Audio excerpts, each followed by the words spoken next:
Hello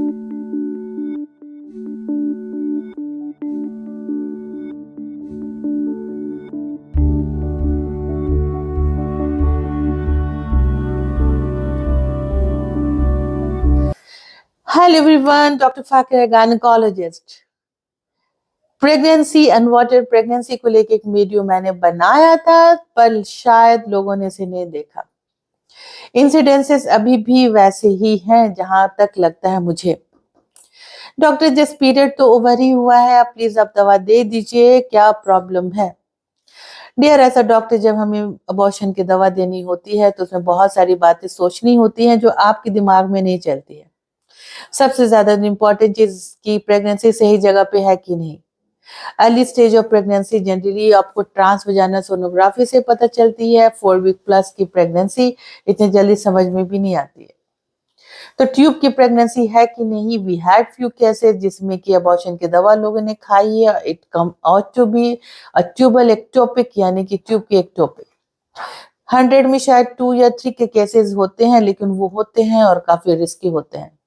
तो as a doctor we have the responsibility for you, तो हम लोग पक्का टीवीएस अल्ट्रासाउंड के लिए बोलते हैं।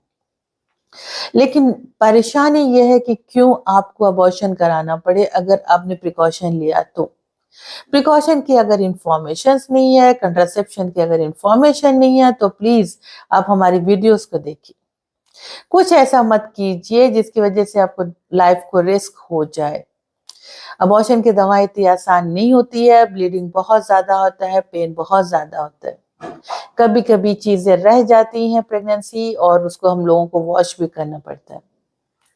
अब ये लोगों का कंसेप्ट है कि डॉक्टर में कॉपर्टी से तो बहुत प्रॉब्लम होती है, बट मैंने जितने लोगों को कॉपर्टी लगाया अल्हम्दुलिल्लाह उन्हें कोई प्रॉब्लम्स नहीं हुई।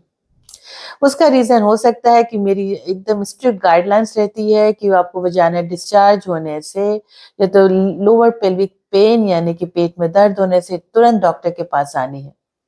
जल्दी से हम लोग एग्जामिनेशन कर लेते हैं और अगर देखते हैं कि उसमें कोई इन्फेक्शन है तो इनिशियल स्टेज का इन्फेक्शन हम लोग बहुत जल्दी ट्रीट करते हैं। प्रोबायोटिक खाने के लिए बोलते हैं, बहुत सारे प्रोबायोटिक्स टैबलेट्स हैं मार्केट में।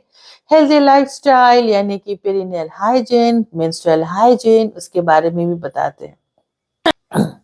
तो अगर आप हेल्दी लाइफस्टाइल रखोगे, इन्फेक्शन नहीं होने दोगे, तो आपकी कॉपर्टी आराम से 5 साल कम करेगी। उसके बाद आप निकाल सकते हो। This is the best contraception अगर आपके हस्बैंड कंडोम यूज करना नहीं चाहते हैं तो। अदरवाइज आपको ये अनवांटेड प्रेगनेंसी का डर और खौफ हमेशा रहेगा। फिर आप आओगे डॉक्टर, प्लीज अब मेडिसिन लगा दे दीजिए, अबॉर्शन हो जाएगा, या तो फिर ठीक आप वॉश कर दीजिए, मुझे प्रेगनेंसी नहीं चाहिए। आई हैव सीन केसेस कि वो लोगों ने 7 बार 8 बार अबॉर्शन की दवा खाई है और बाद में जब वो प्रेगनेंसी चाह रहे हैं तो नहीं हुआ, क्योंकि फिर यूट्रस में ऐसे चेंजेस आ जाते हैं जिसको हम लोग एडेनोमायोसिस बोलते हैं, और उसकी वजह से बच्चेदानी फिर और प्रेगनेंसी ठहराने में असफल रहता है और नाकाम रहता है। तो बच्चेदानी के साथ खिलवाड़ नहीं कीजिए। वो आपके बच्चे का घर है जहाँ पे बच्चे ग्रो करते हैं, but on the same time अगर आपको उसको इस तरह से बार बार अबॉर्शन कराएंगी, बार बार दवाइयाँ खाएंगे, तो आपके हेल्थ पे बुरा असर पड़ेगा। Be careful and be healthy, that is our motto. Welfare, wellness before illness, that is the most important thing that you have to understand कि आप कुछ ऐसा नहीं करें कि आपकी लाइफ में परेशानी बढ़ जाए। Thank you so much.